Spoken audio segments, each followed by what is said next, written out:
Hello, everyone. Welcome to Lunchtime with Demons.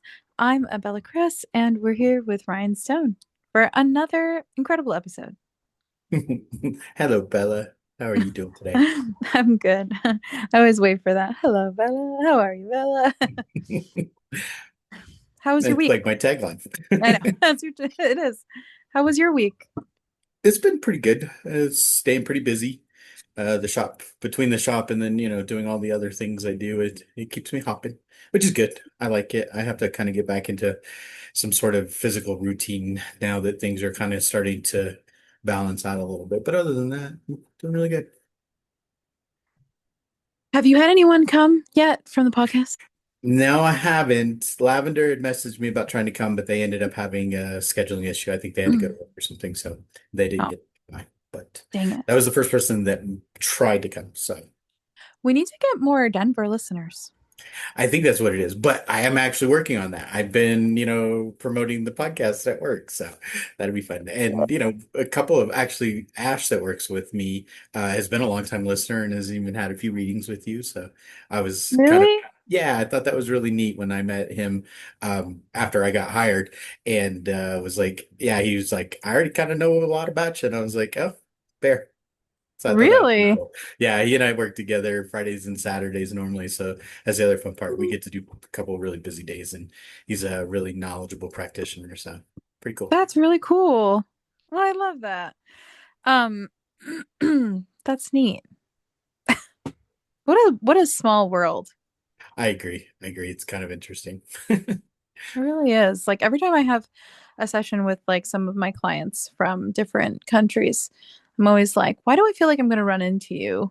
I'm like, I know you're in Germany, but yet I know I'm gonna run into you. Or like I have clients all over the place, and I'm always like, when am I gonna see you?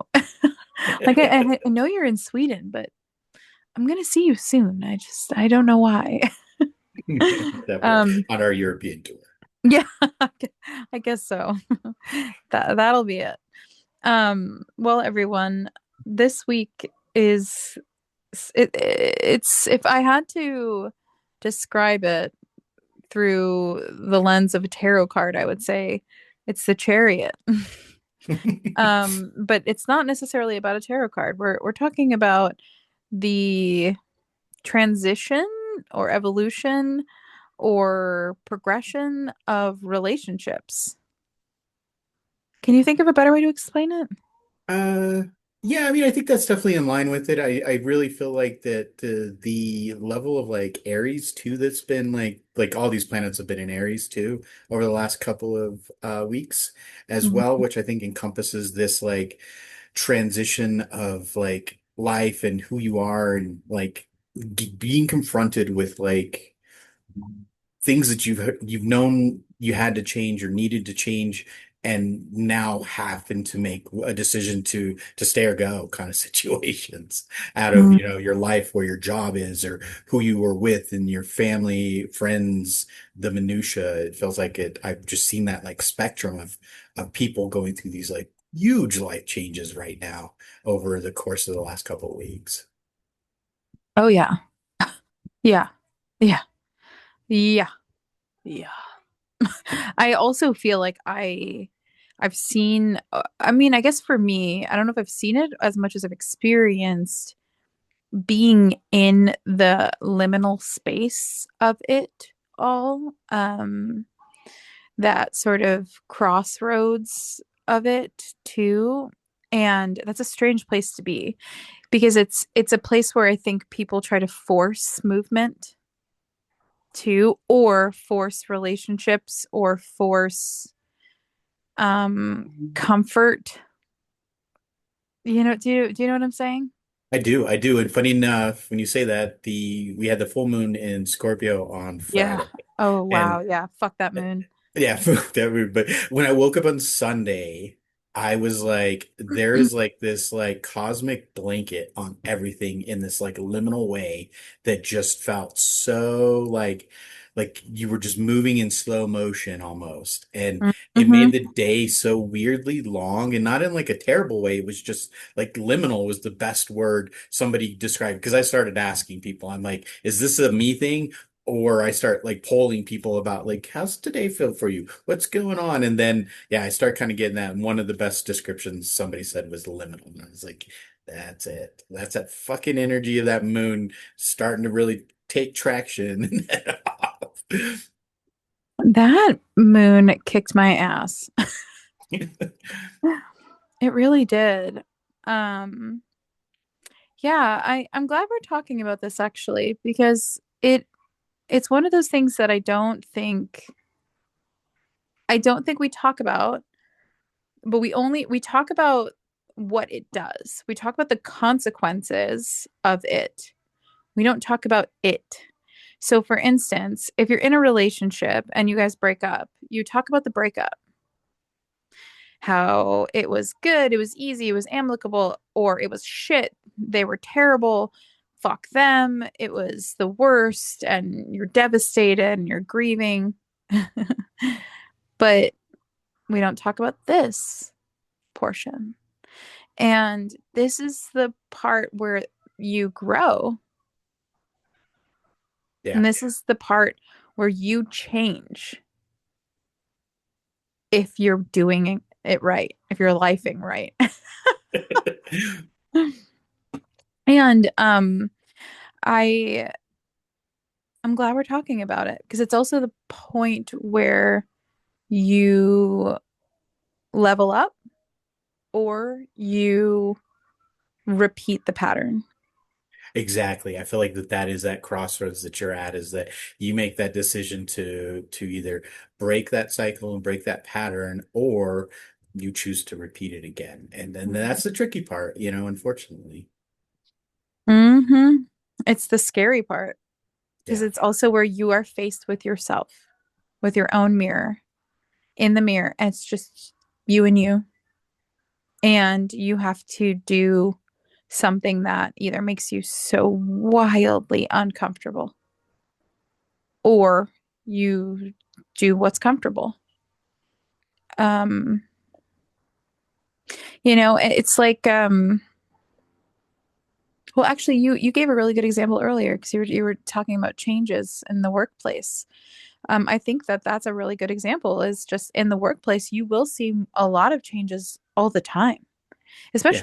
especially if you are like a manager because you're typically in management, you're typically not going to change a lot. There's less turnover in management, but there's more turnover in non um like essential positions. Yeah. And so you're going to see turnover and you don't want to. You don't want to see it, but you see it. And you see it for a plethora of reasons. And some of those reasons are obviously like they didn't work out, they weren't a good employee, they weren't great. But some of the reasons are some reasons are like they moved, they have to move, something came up, something unexpected came up. But some reasons are literally like so anticlimactic, just like this isn't like I just I'm just changing my life path.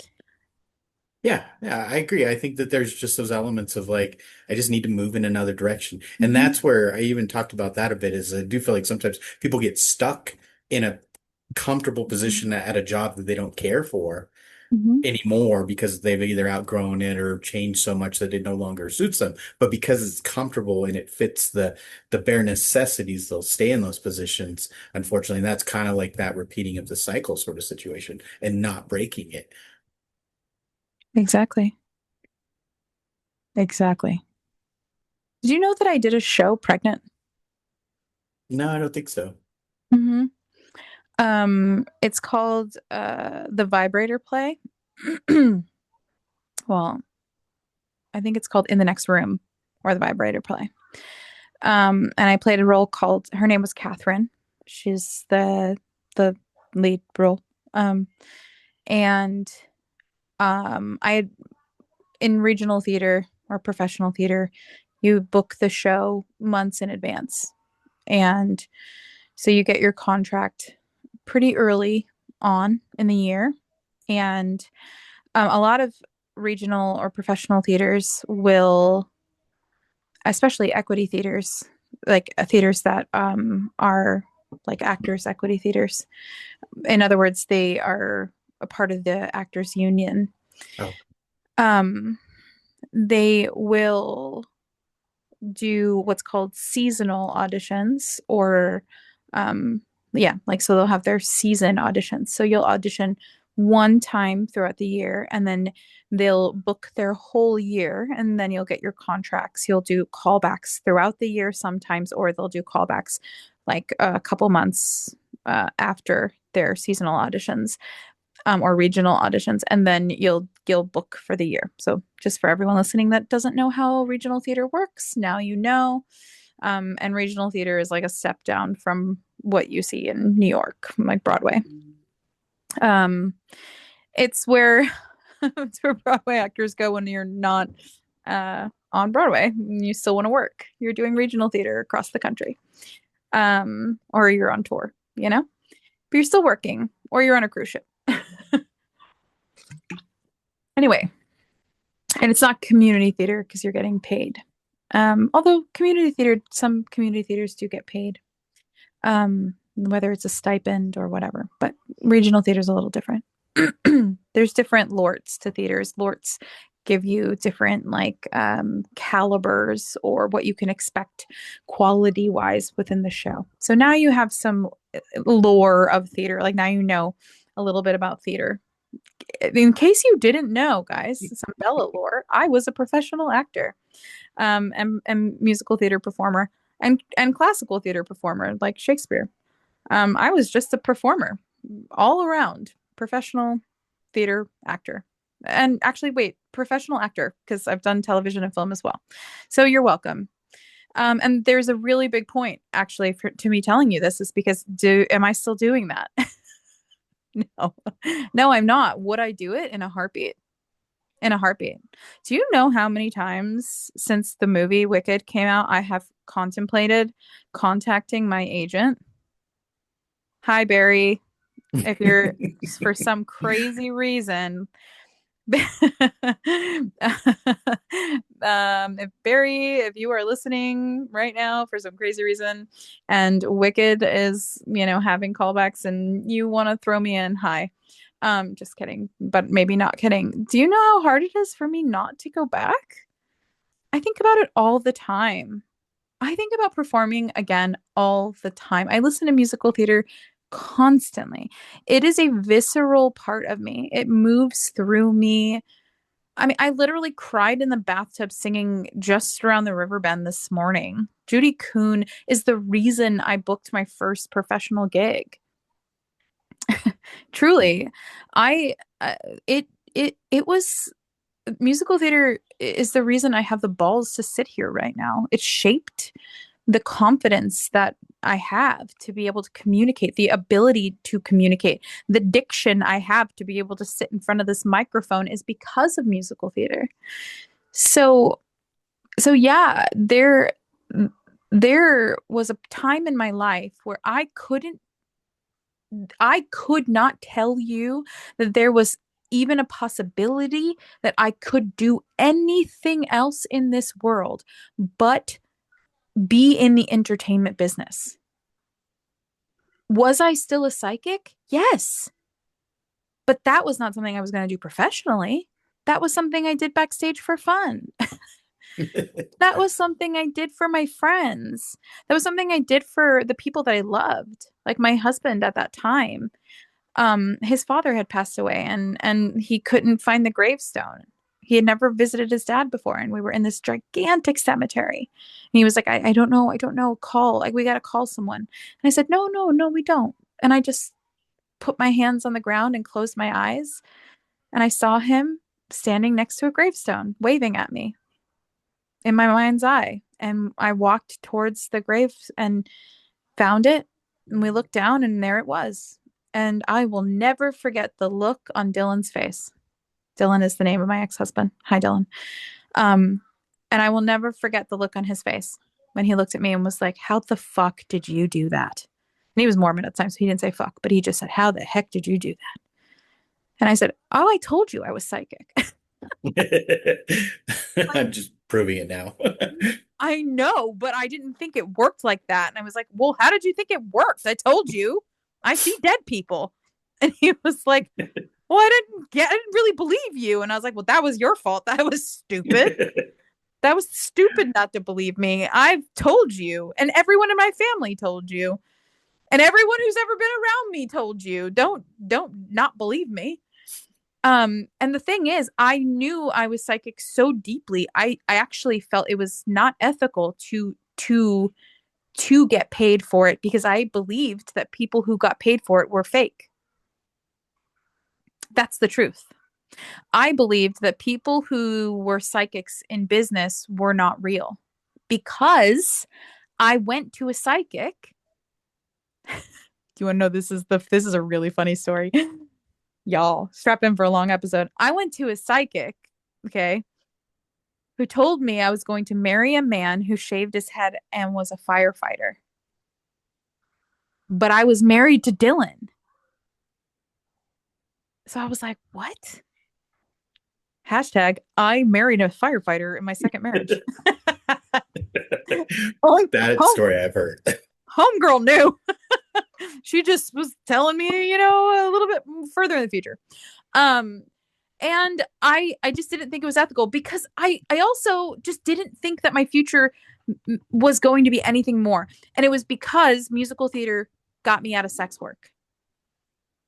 Sex work for me was not something I was proud of. I am very proud of my friends who are sex workers, and I'm very proud of sex work now.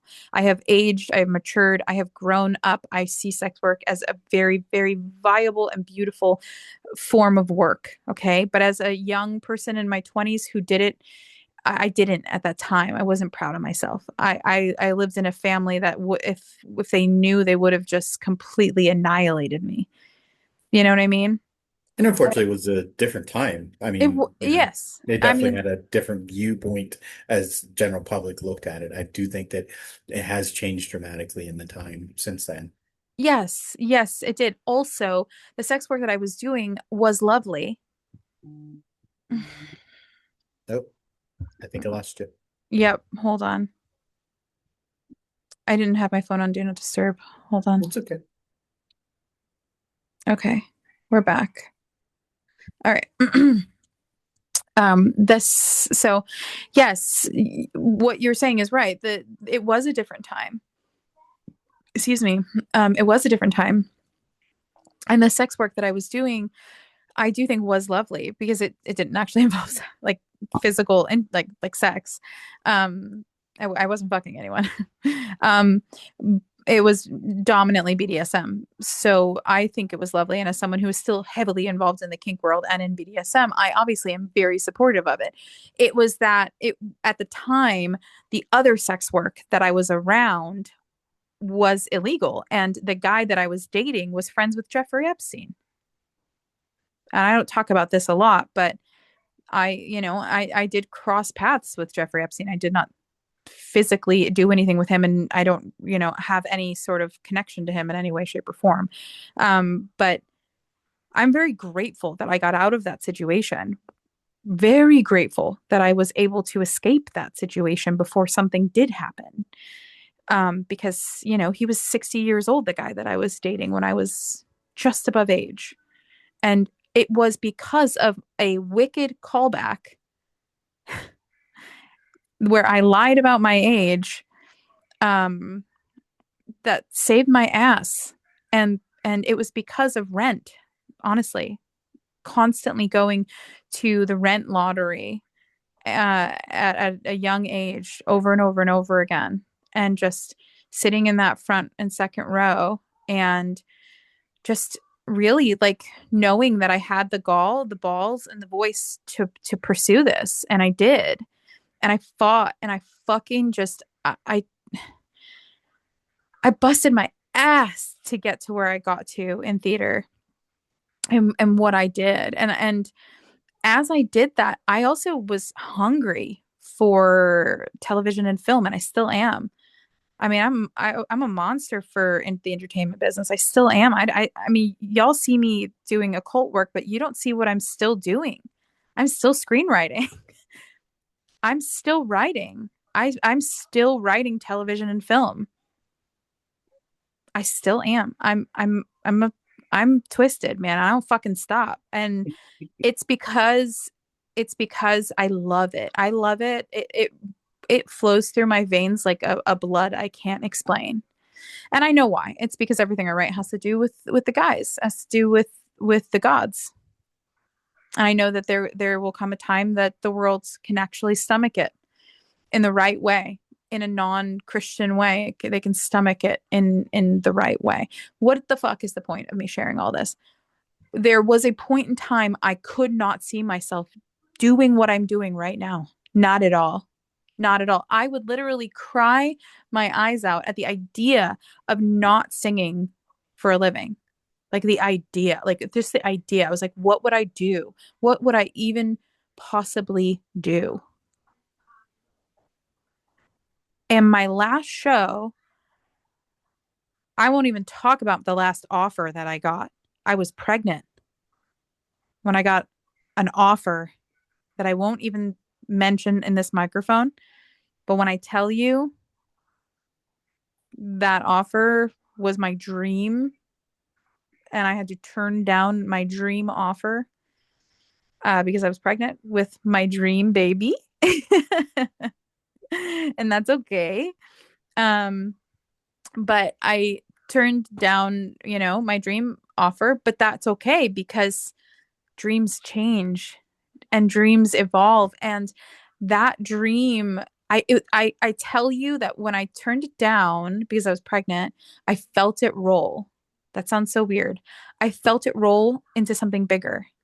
I felt the gods say, "Oh, you think you're turning this down like this is ending. You think that this dream is leaving. It's just getting bigger.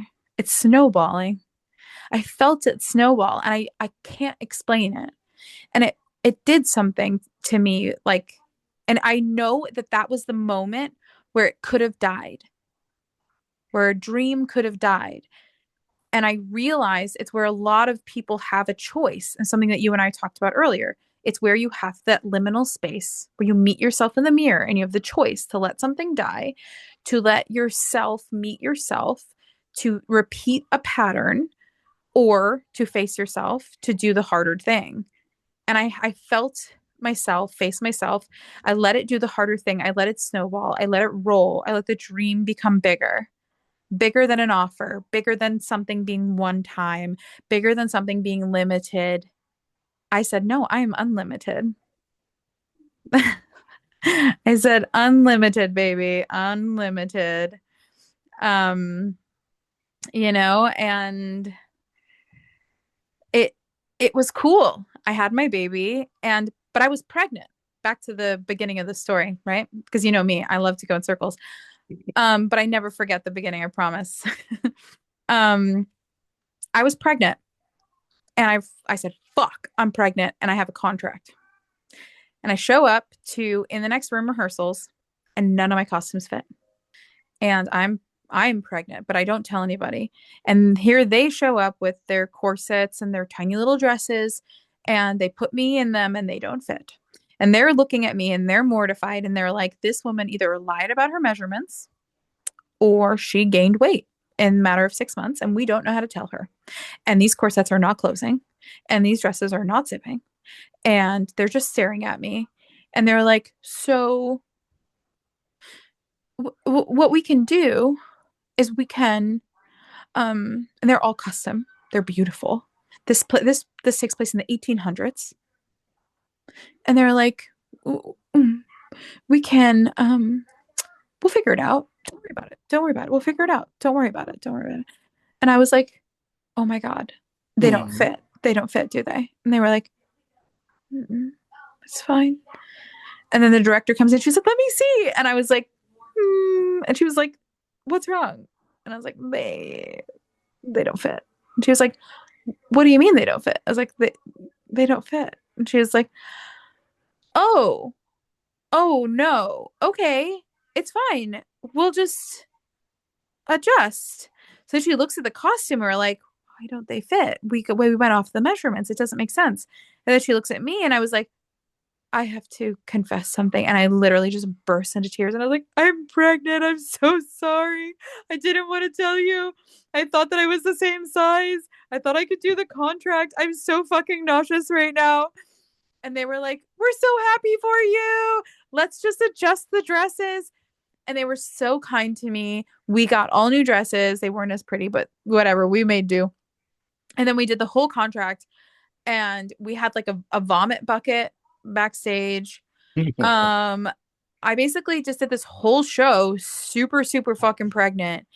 And Junie got to be on stage before beforehand. And actually I actually did another show after I had the baby. I forgot. I was contracted to do a show called Bad Jews, which hilarious show. Um, and then I actually did I do Macbeth again afterwards? I don't know. I did a couple shows maybe after Junie, but whatever. I haven't done a lot of shows since having a baby, and that's wild because I don't think you guys understand. I was booked solid before Junie. Solid.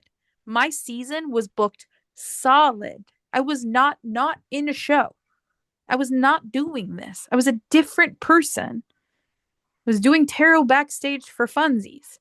And then I said, okay, something has to change. So I started singing opera because I'm a classical singer, but I can also belt. But I was singing opera at a restaurant called Michelli's in Hollywood. And I was doing tarot for my friends, and I knew I was a psychic, and I thought, fuck it. Let me go to the best psychic place I can find in LA. So I did. And I found the owner and I said, let me do a reading for you. And I did. And then I did a reading for everyone else that worked there. And then they hired me. And then I was booked out. And then I opened my own business. And then I quit Michelli's. But I remember quitting Michelli's. And I knew. And I sang my last aria. And I started crying. Because it was the last time I sang in front of people. And intuitively, I knew it was going to be the last time for a very long time. And I sang it to Lucifer. And in my head, I said, this is for you. And I had this huge pit in my stomach. And that was the last time I sang in front of an audience that clapped for almost 6 years now. When I tell you I miss it in a way I can't explain. But life changes, you change. And it doesn't mean I don't love what I'm doing now. I do. I do. So, so much. So much. But I'm in a liminal space right now. I'm changing. And my world is not going to look the same next year this time. Oh my God, I'm not even going to recognize it. I'm not even going to recognize it.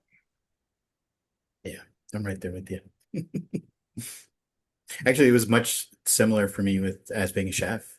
Oh, I know. I'm I was going to say, like, please go off because I know as a chef, that's got to be crazy. Yeah, I mean, through my 20s and early 30s, that I'm nothing more than just continuing to escalate and get bigger properties and bigger jobs and just constantly growing.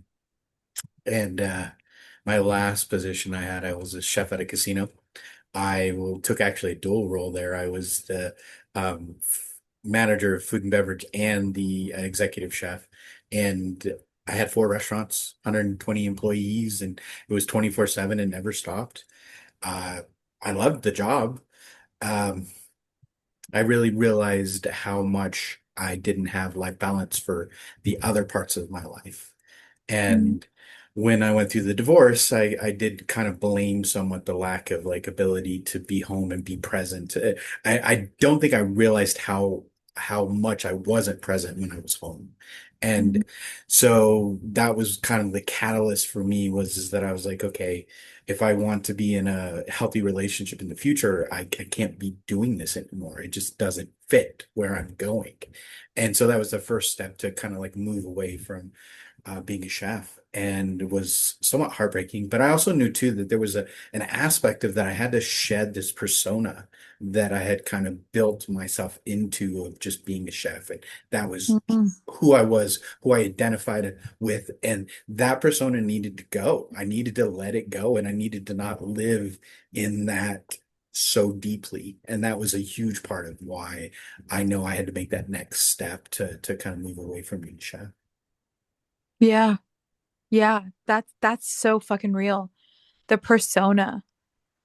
Like that there's a persona of musical theater. Oh Oh my yeah. God. Oh my God. And I actually took a fucking machete to it my last year of performing. Like girls will show up to auditions wearing the same fucking like jewel tone dress and nude heels, and I started wearing Doc Martens and jeans and tank tops, and I honestly was booking like crazy because I think they were just like, what the who the fuck is this? And I started booking like crazy. And honestly, now if I went back, I would do the same thing. I will not. And I do the same thing with the occult. When I came into the occult, I said I'll be damned. Like I was already in the occult, but like Yeah. when I decided that I was going to allow myself, because that's what I did. When I decided to allow my abilities to be my career, I was not going, "Oh, I hope I can make money out of this." I knew because they've always been mine. I knew Yeah. they would make money, and that scared me so bad because I knew what I could do with them, and I was terrified because I was like, "Whoa." And I was like, is that ethical? I was really scared of my own what I was capable of, but I'm not scared of myself anymore. And with that, I was like, I will never take on a persona of a witch or anything. I won't do it. I won't fucking do it. And it happened anyway. It started to happen, but it wasn't like a witch. It was like a TikTok persona. It Right. happened. And then I pulled away. I pulled away. I did that this year. I was like, no, no, no, no, no, no, no. I pulled away and then I pulled away again. And every fucking time, I will not do it. I won't do it because it's disgusting. No, I get it. And I think that that's the key that you're like we're trying to unlock is that just being you. You don't Yeah. have to have a persona. You don't have to be in this box that people and things try to put you in. You can just be you and do the Mhm. things that you love. And that's all that matters. I mean, that was like the last big transition for me that I went through was I think it was into 2020, beginning 2021. I was like, okay, I need to make everything about my life about my practice and the occult work that I'm doing. And it was Mhm. very much where I felt like I really set myself on the path to be Satan's priest. And I changed everything. I was dating somebody at the time, and I was like, I can't take you with me on this journey. And it's just not going to work. And so we figured out how to move forward together. I helped them move, and I set off on this journey to be here. Yeah. Yeah. I was terrified of being like, fuck the Goetia. Fuck traditional demonology. I'm not doing it. I'm not subscribing to left hand path dogma. I Yeah. was terrified. I was terrified. And then I was like, I don't care. It's not authentic for me. I don't care. I'm not doing this. I'm not doing this. And I don't care who walks away from me. Go. Please find what works for you. I've never Yeah. wanted, it's a lot of people love to call me a cult leader. And I'm like, call me whatever you want. I literally don't care because that's never been my agenda, you know? And don't get me wrong, I've had an agenda. I still do. I still do. My agenda is to help people feel empowered. That's my fucking agenda. Exactly. I think that's one of the things you and I align on so deeply is Yeah. also why we do this work together. Yeah. I'll die on that hill. And I'm glad we were in it together, that we have each other. I'm so happy to do this with you. Yeah, because that's what this world needs. In truth, people are good. People are really good. I know that a lot of people are hurting right now, and I know that a lot of people have been hurt, and I mean, I'm in that right now. I'm in a boat of being hurt right now, and I'm healing right now, and I'm mourning right now, and I'm grieving a lot of things in my life that I'm not talking about. You don't know what people are going through. And I'm not going to be transparent about everything in my life right now, but there is a lot of things going on in my life right now that I'm not openly talking about. Um, but even in that, even what I am working through right now, people are good. But people are changing all the time, and they should. And as an advocate for change and evolution, if you work with the divine, you should be shaking your head yes. We need to help, and we need to be okay with people's change. And sometimes that means they're going to walk away from us. Sometimes that means that we are no longer in their episodes. Sometimes that means we got killed off in their show. See, it's in truth, and that we got to be okay with it. We got to be okay with being temporary in someone else's story. We really do. Um, and that doesn't always make us a villain, and sometimes it does, and we got to be okay with that too.